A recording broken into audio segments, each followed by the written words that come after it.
प्यारे विद्यार्थियों, स्वागत है एक बार फिर से भगवती ऑनलाइन क्लासेज में। तो जैसा कि आप सभी विद्यार्थियों को पता है कि आपका 12th का 8 मार्च को आपका भूगोल का पेपर होने वाला, और आज मैं आपके भूगोल के पेपर में जो छपने वाले प्रश्न है, यानी कि सीधे के सीधे आपको भूगोल के पेपर में आपको हूबहू उसी दिन आपको प्रश्न देखने को मिलने वाले। आज जो मैं प्रश्न करवा रहा ना, इन प्रश्नों का आप एक बार अच्छी तरह से 2 से 3 बार आप रिवाइज करके एग्जाम देने चले जाएगा। यही प्रश्न आपको हूबहू आपके परीक्षा के अंदर देखने को मिलने वाले। तो सबसे पहले आपको वीडियो को लाइक कर देना है और आपको चैनल को सब्सक्राइब करके घंटी के बटन को आपको प्रेस कर देना, ताकि हर वीडियो का नोटिफिकेशन है सबसे पहले आपके पास आ जाएगा। तो चलेगा, पहला प्रश्न आपके सामने आज का। और पहला प्रश्न आपसे क्या पूछा, काफी उत्पादक राज्य हैं, काफी उत्पादक राज्य हैं आपका कर्नाटक है, बिहार है, उड़ीसा या आपका पंजाब। बता दो भाई, जल्दी जल्दी से भी आंसर दे दो। आंसर देने में एक भी विद्यार्थी पीछे नहीं रहेगा। और यहाँ पे कमेंट आरएसबी का जी कर्नाटक को लॉक दो। किसे लॉक दो? कर्नाटक को लॉक दे जाए। ऑप्शन नंबर यहाँ पे ए बता रहे ना, ए बताने वाले का सही है। दोस्तों, रोजाना वीडियो देखने के लिए सबसे पहला काम है क्लास को लाइक करना और आप चैनल को सब्सक्राइब करना, ताकि आपका आगामी हर वीडियो का नोटिफिकेशन आपको मिल जाएगा। चलेगा, अगला प्रश्न आपके सामने। अगला प्रश्न आपसे पूछा, कौन सा राज्य चीन की सीमा पर स्थित है? बताएगा भाई, जल्दी जल्दी सभी विद्यार्थी आंसर दे देंगे। कौन सा राज्य चीन की सीमा पर स्थित है? आपका असम है, गुजरात है, नागालैंड है, या आपका अरुणाचल प्रदेश। जिन विद्यार्थी को 12वीं में टॉपर करना है, जिन विद्यार्थी को 12वीं में टॉपर करना है, वो विद्यार्थी क्लास को पूरे में से पूरी अटेम्प्ट कीजिएगा। अगर आपको 56 में से 56 अंक लेकर आने हैं ना, तो क्लास पूरी अटेम्प्ट कर लीजिएगा। एक भी प्रश्न नहीं छोड़ना, एक एक प्रश्न आपके लिए वेरी वेरी इंपॉर्टेंट होने वाला है। ठीक है, चलो यहाँ पे सबका आंसर आ अरुणाचल प्रदेश को लॉक दिया जाए। यानी कि आप जो विद्यार्थी यहाँ पर डे बता रहे, डे बताने वाले विद्यार्थी का यहाँ पे राइट आंसर दोस्तों। और हाँ, जो विद्यार्थी 12th में ना 12वीं वाले, उनके लिए बहुत ही खुशी की बात आ चुकी है कि आपका BSTC के फॉर्म बहुत जल्दी स्टार्ट होने वाले हैं। तो भाई साहब, आज इस क्लास पूरी देखिएगा। यहाँ पर मैं आपको BSTC के संबंध में एंड में आपको थोड़ी सी जानकारी दूंगा भाई। चलेगा, अगला प्रश्न आपके सामने। अगला प्रश्न आपके सामने रहेगा कि निम्नलिखित में से कौन सा मानव भूगोल का उपागम नहीं है? निम्नलिखित में से कौन सा मानव भूगोल का उपागम नहीं है? क्षेत्रीय विभिन्नता, संगठित स्थानिक संगठन है, मात्रात्मक क्रांति, या आपका अन्वेषण और वर्णन। दोस्तों, बता रहा हूं, इन प्रश्नों का आप अच्छी तरह से रट्टा मार के चले जाना। यह प्रश्न आपको पेपर में देखने को मिलने वाले, तो एक भी विद्यार्थी एक भी प्रश्न नहीं छोड़ेगा भाई। ठीक है ना, यहाँ पर रहेगा आपका मात्रात्मक क्रांति, यानी ऑप्शन नंबर आप से बता रहे, से बताने वालों का राइट आंसर है। अगला प्रश्न आपके सामने आपसे पूछा कि भारत में वायु परिवहन की शुरुआत हुई थी। भारत में वायु परिवहन की शुरुआत हुई थी 2001 में, 1911 में, 1921 में, या 1931 में। जल्दी जल्दी से भी आंसर दो। दोस्तों, अगर आपने क्लास को लाइक नहीं किए, एक बार लाइक कर दो और जल्दी से आप चैनल को सब्सक्राइब करके घंटी के बटन को प्रेस कर लो, ताकि सारे के सारे पेपर का सोल्यूशन मैं आपको यूट्यूब के माध्यम से करवा सकूं। ठीक है, बिल्कुल सबके कमेंट आ रहे हैं यहाँ पे। 1911 का लॉक दो जी, किसे लॉक दो? 1911 को लॉक दिया जाए। यानी जो विद्यार्थी यहाँ पर ऑप्शन नंबर बी बता रहे, बे बताने वालों का सी। अगर आपने बे बताया, आपका भी यहाँ पे राइट आंसर है। और आपके साथी के साथ आप इस क्लास को शेयर कर दीजिएगा, ताकि आपका साथी भी इस क्लास को पूरी में से पूरी वॉच कर सके। अगला प्रश्न आपके सामने। अगला प्रश्न आपसे पूछा, किस वर्ष भारतीय रेल की शुरुआत हुई थी? किस वर्ष भारतीय रेल की शुरुआत हुई थी? 1753 है, 1851 है, 1853 है, या कि 1857 है? बताएगा कि किस वर्ष से भारतीय रेल की शुरुआत हुई थी? तो गुरु जी 1853 में मुंबई से ठाणे हुई थी। कहाँ से हुई थी? 1853 में आपके बम्बई से ठाणे हुई थी। यानी जो विद्यार्थी यहाँ पर से बता रहे ना, सही। अगर आपको आपका भूगोल का जो पेपर है, उसमें आपको 56 में से 56 अंक लेकर आना ना, तो ये क्लास आपके लिए ब्रह्मास्त्र क्लास साबित होने वाली है। आप इस क्लास को पूरे में से पूरी देखोगे, एक भी प्रश्न आपको स्किप नहीं करना है। चलो, पूरा का पूरा यही आपके पेपर में प्रश्न आने वाले।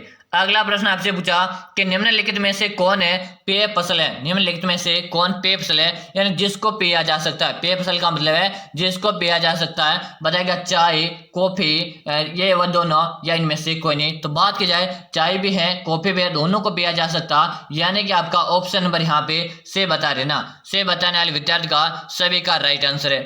अगला प्रश्न आपके सामने आज का, और आपसे प्रश्न पूछा कि निम्नलिखित में से कौन है पूर्व मध्य रेलवे मंडल का मुख्यालय है? निम्नलिखित में से कौन है? पूर्व रेलवे मंडल का मुख्यालय है गोरखपुर है, इलाहाबाद है, भुवनेश्वर है, या आपका हाजीपुर। चलिए चलिए आंसर दे दो। याद रहे पूरा वीडियो देखना है, 2 से 3 बार आप इस वीडियो को रिवाइज करेंगे ताकि ये जो मैं प्रश्न करवा रहा हूँ ये आपको अच्छी तरह से कंटेस्ट याद हो जाए और आपको पेपर में जाते क्या करना रहे, डायरेक्ट आप उसे सोल्व कर सके। ठीक है, बिल्कुल हाजीपुर बता रहे, यानी जो विद्यार्थी यहाँ पर डी कमेंट करे। दोस्तों कमेंट आपको साथ साथ करते रहना है। चलो भाई अगला प्रश्न आपके सामने, अगला प्रश्न आपके सामने आज का कि निम्नलिखित राज्यों में किसमें विजयनगर लोहा इस्पात केंद्र स्थित है? निम्नलिखित राज्यों में किसमें विजयनगर लोहा इस्पात केंद्र अवस्थित है? आपके आंध्र प्रदेश से, तमिलनाडु, कर्नाटक है, या आपका छत्तीसगढ़। जल्दी जल्दी आंसर दो। दोस्तों अभी तक आपने वीडियो को लाइक नहीं किया, एक बार लाइक करो और साथ में आप चैनल को सब्सक्राइब जरूर से लो ताकि हर क्लास का नोटिफिकेशन है आपके सामने सबसे पहले आ जाएगा।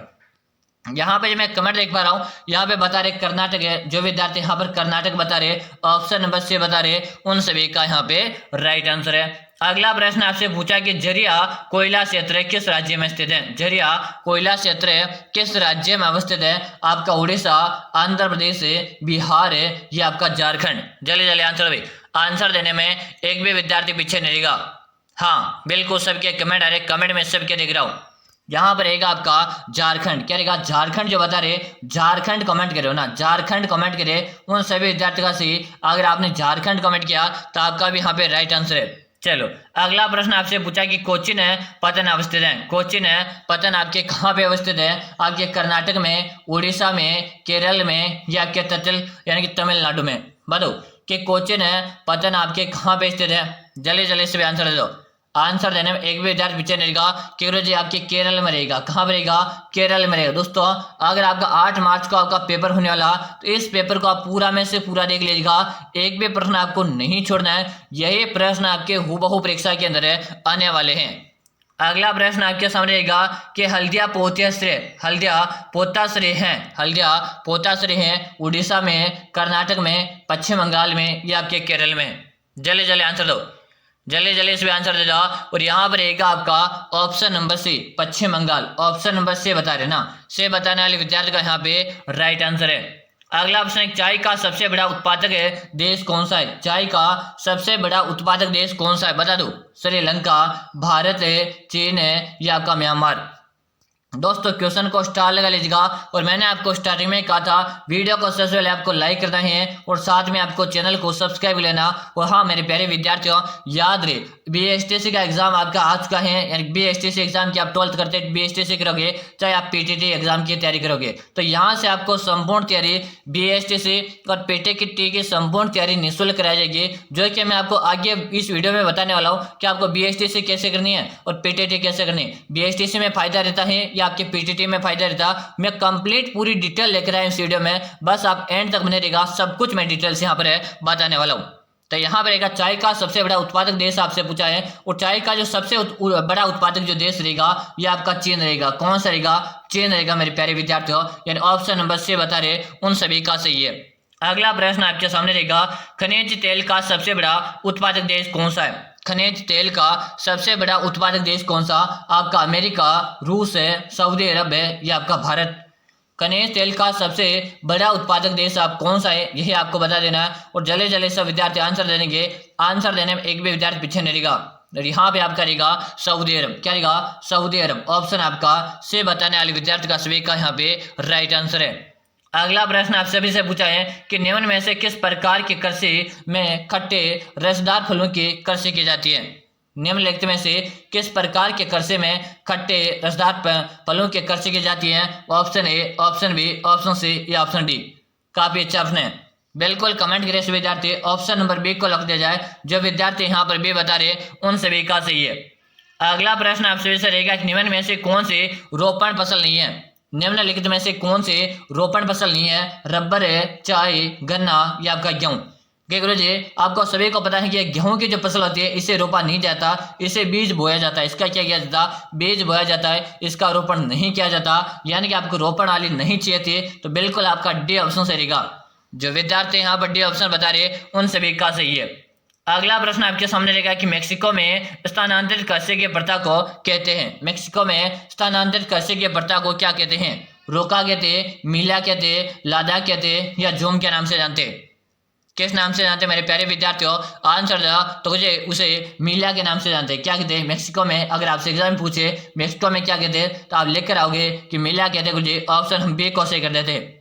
जो विद्यार्थी यहाँ पर बी बता रहे उन सभी का सही है। अगला प्रश्न आपके सामने क्या है कि कौन सा उद्योग है अन्य सभी उद्योगों को आदान प्रदान करता है? कौन सा उद्योग है अन्य सभी उद्योगों को आधार प्रदान करता है दोस्तों? बताइएगा। रसायन उद्योग है, कपड़ा उद्योग है, लोहा तथा इस्पात उद्योग है, या आपका सभी? बता दो जल्दी जल्दी सभी आंसर दे दो। आंसर देने में एक भी विद्यार्थी पीछे नहीं रहेगा। और जिन विद्यार्थियों ने अभी तक भी वीडियो को लाइक नहीं किया लाइक करो और साथ में आप चैनल को सब्सक्राइब करके घंटे के बटन को प्रेस कर लो। यहाँ पर रहेगा ऑप्शन नंबर सी। जो विद्यार्थी ऑप्शन नंबर सी बता रहे उन सभी का सही है।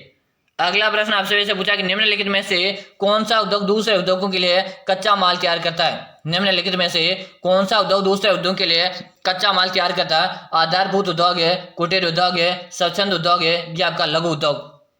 बिल्कुल सबके कमेंट है कि जी ऑप्शन नंबर आप एक को लिख दो। यानी जो विद्यार्थी यहाँ पर ऑप्शन नंबर ए बता रहे उन सभी का सही है।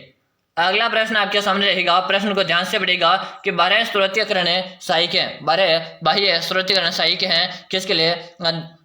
दक्षता सुधारने में लिए, विकासशील देशों में रोजगार बढ़ाने के लिए, या कीमतों को घटाने में, या आपके इनमें से सभी? तो काफी अच्छा ऑप्शन है। और यहाँ पे कमेंट रहेगा आपका सभी, यानी आपका डी ऑप्शन जो बता रहे हो ना, डी बताने वाले का सभी का राइट आंसर है। अगला प्रश्न आपके सामने भारत का सबसे बड़ा तेल शोधन कारखाना कहाँ है? भारत का सबसे बड़ा तेल शोधन कारखाना कहाँ पर है? आपके जामनगर है, मथुरा, बरौनी, या आपके हल्दिया में?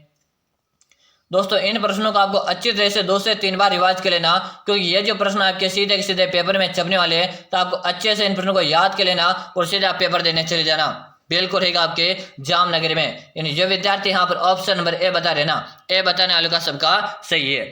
अगला प्रश्न आपके सामने आज का प्रश्न पूछा कि लोहरदगा किसके प्रसिद्ध है? लोहरदगा किसके लिए प्रसिद्ध है? मैग्नीज के लिए, बॉक्साइट के लिए, या आपके तांबा के लिए? बिल्कुल सही कमेंट आ रहा है सभी का कि बॉक्साइट के लिए प्रसिद्ध है। ऑप्शन नंबर हम बी को लिख देंगे। अगर आप भी बी बता रहे हो ना, सही बता रहे हो, बी बताने वाले का सही आंसर है। अगला प्रश्न आप सभी सामने रहेगा कि निम्नलिखित महाद्वीपों में किस में विश्व व्यापार का सर्वाधिक प्रभाव होता है? निम्नलिखित महाद्वीपों में किस में विश्व व्यापार का सर्वाधिक प्रवाह होता है? आपका एशिया, उत्तरी अमेरिका, यूरोप है, या आपका अफ्रीका? निम्नलिखित महाद्वीपों में किस में विश्व व्यापार का सर्वाधिक प्रवाह होता है? तो यहाँ पे सभी का आंसर आ यूरोप। बिल्कुल आप यूरोप बता रहे हो, यूरोप बता रहे हैं जिन विद्यार्थी का सभी का सही है। अगर आप भी यूरोप बता रहे हो तो आप सभी का से ऑप्शन नंबर यहाँ पे मैंने सी को लिख दिया। अगर आप सही कमेंट करें ना, सही बता रहे हो। अगला प्रश्न आपके सामने है। अगला प्रश्न आप सभी के ध्यान से पढ़ना कि एशियन कहाँ है? एशियन है कहाँ पर? आपके जापान में, रूस में, जर्मनी में, या आपके भारत में? एशियन की बात की जा रही है और एशियन आपके कहाँ पर रहेगा? या आपके जर्मनी में रहेगा। यानी आपका ऑप्शन नंबर से बता रहे मेरे प्यारे बच्चों, ऑप्शन नंबर से बताने वाले का सभी का सही। और याद रहे ऐसे ही रोजाना वीडियो देखने के लिए सबसे पहले चैनल को सब्सक्राइब करके घंटे के बटन को आप प्रेस कर लीजिएगा, ताकि हर वीडियो का नोटिफिकेशन है आपके सामने आ जाएगा। अगला प्रश्न आपके सामने, पर्वतों एवं ऊंचे पठारों पर किस प्रकार व्यवसाय की प्रधानता रहती है? पर्वतों व ऊंचे पठारों पर किस प्रकार की व्यवसायी प्रधानता रहती है? आपके वर्ताकार है, उद्योगीकरण है, व्यापार है, या आपके बदनाक्रम है? तो इसका आंसर आप सभी को देना है कमेंट बॉक्स में, ताकि मुझे भी तो पता चले आप जो तैयारी कर रहे हो किस प्रकार की लेवल की तैयारी है आपकी। अगला ऑप्शन, निम्न व्यापार समूह में से भारत किसका एक सदस्य है? निम्न व्यापार समूह में से भारत किसका एक सह है? बताएगा। साप्ता का, आसियाना का, ओईसीडी का, या आपके ओपेक का? तो किसका सदस्य है? कि भारत हमारे साप्ता का है। ऑप्शन हम एक को लिख देंगे, ए बता रहे उन सभी का सही है। अगला ऑप्शन, इनमें से कौन है ग्रामीण बस्ती का प्रकार है? इनमें से कौन सा ग्रामीण बस्ती का प्रकार है? गुच्छित है, अर्धगुच्छित है, पल्लीकृत है, या प्रयुक्त सभी? जल्दी जल्दी सभी विद्यार्थी आंसर दे दो। आंसर देने में एक भी विद्यार्थी पीछे नहीं रहेगा। इनमें से कौन है ग्रामीण बस्ती का एक प्रकार? आप सभी से पूछा है, जो कि आप सभी का आंसर आ कि बिल्कुल हम डी ऑप्शन को सही करेंगे। डी ऑप्शन हमारा सही रहेगा। जो भी विद्यार्थी यहाँ पर डी बता रहे ना, सबका सही है। अगला प्रश्न आपके सामने रहेगा, जल अभाव वाले क्षेत्रों में किस प्रकार की बस्तियां पाई जाती हैं? और इससे पहले मैंने आप सभी को वीडियो के स्टार्टिंग में बताया था, अगर आप देखो 12th का एग्जाम होने के बाद आप किस एग्जाम की तैयारी करोगे, BSTC चाहे आप PTT एग्जाम की तैयारी आपको करनी है और आप एक शिक्षक बनना चाहते हैं, जैसे आपका 12th का एग्जाम हो जाएगा, उसके बाद में आपको एक बीएसटीसी का एग्जाम होता है, बीएसटीसी का एग्जाम आपको देना, या फिर पीटीटी का आपको एग्जाम देना। और पीटीटी और बीएसटीसी में अगर आपका नंबर आ जाता है तो आपको 2 साल में टीचर ट्रेनिंग होती है, उसके बाद में आप एक शिक्षक बन जाते हो। अगर आपको भी मैं बोल रहा हूँ बीएसटीसी का एग्जाम करना चाहे पीटीटी का एग्जाम करना, तो आप सभी विद्यार्थियों के लिए मैं एक बहुत ही बड़ा ऑफर लेकर आ चुका हूँ, और ये ऑफर है सिर्फ 12th वाले विद्यार्थियों के लिए भाई। ये ऊपर है सिर्फ 12th वाले विद्यार्थियों के लिए, ताकि मुझे भी तो पता है मेरे जो प्यारे बच्चे हैं जो अपने गरीब से अपने माता पिता से बच्चे उठ कर आ रहे हैं, उनके लिए मैं थोड़ी सी हेल्पफुल सहायता लेकर आ चुका हूँ। और क्या लेकर आ चुका हूँ, तो आप सभी विद्यार्थी लिए कंप्लीट नोट्स तैयार कर दिए मैंने। जो विद्यार्थी बीएसटीसी एग्जाम की तैयारी करना चाहते हैं, चाहे पीटीटी एग्जाम की तैयारी करना चाहते हैं, तो मैंने आप सभी विद्यार्थी के लिए नोट्स अवेलेबल करवा दिए। और नोट्स कहाँ मिलने वाले, कैसे मिलने वाले, तो आप सभी को बता दो, नोट्स आपको मिल जाएंगे सारे सारे। और उस नोट्स का आपको चार्ज लगेगा कितना, मात्र 99 का। कितना, मात्र 99 का चार्ज लगेगा। और मिलेगी कहां पर है, देखो नोट्स आपको सारे के सारे कंप्लीट नोट्स मिल जाएंगे, और पूरा का पूरा पेपर। दोस्तों आज मैं 5 साल का एक्सपीरियंस के अनुसार बता रहा हूं, पूरा का पूरा पेपर आपका 100% गारंटी के साथ मेरे नोट से एक भी प्रश्न आपका बाहर चला जाए तो जिस दिन आपका एग्जाम हो उस दिन मुझे कॉल करके बता देना। मैं आपसे दावे के साथ बोलता हूं, अगर आप नोट्स पढ़ के जाते हो तो आपके एग्जाम में आप 470 प्लस अंक लेकर आ सकते हो आपके बीएसटीसी में। और ये मिलेंगे कहां पर नोट्स है, तो नंबर नोट क्लास जल्दी से 6367 है 25 है 6234। इस क्या है 6367 है 25 है 6234। इसी नंबर पे आपको 99 का क्या करना, पेमेंट करना है। पेमेंट करके आपको इसी नंबर पे उसका व्हाट्सएप स्क्रीनशॉट भेज देना। जैसे भेज दोगे उसके 5 मिनट के अंदर आपको कंप्लीट नोट्स मिल जाएंगे। और याद रहे ऊपर सिर्फ 12th वाले विद्यार्थियों के लिए भाई, जो भी बाहर भी करे ना उनके लिए, क्योंकि मुझे पता दूसरे तो कहीं से काम धंधा करते हैं, लेकिन आप अपने माता पिता से पहचान लेते हो, मुझे सब पता है, ठीक है ना। तो आपको मात्र 99 का ऊपर है। और याद रहे जैसे हमारा 12th का एग्जाम हो जाएगा, आपको नियमित रूप से नोट्स को पढ़कर आप एग्जाम देने जाएगा, आपका सिलेक्शन हो जाएगा और आप एक सरकारी शिक्षक बन पाओगे, ठीक है। चलो अब यहाँ पे बात की जाए कि जल अभाव वाले क्षेत्रों में किस प्रकार की बस्तियां पाई जाती हैं, तो बताएंगे जल का जो वहां पर अभाव होता है वहां पर किस प्रकार की बस्तियां पाई जाती हैं। तो वहां पर प्रकीर्ण प्रकार की, किस प्रकार की, प्रकीर्ण प्रकार की बस्तियां देखने को मिलती है, यानी आपका बी सेरिगा। और हाँ मेरे प्यारे विद्यार्थियों, एक बार आप चैनल को सब्सक्राइब करके घंटे के बटन को प्रेस कर लीजिएगा, ताकि आगामी जो मैं वीडियो लेकर आऊंगा उसका नोटिफिकेशन सबसे पहले आपके पास आ जाएगा। तो फिर मिलते हैं इसी तरह की जानदार शानदार अगले वीडियो में, तब तक के लिए जय हिंद, वंदे मातरम।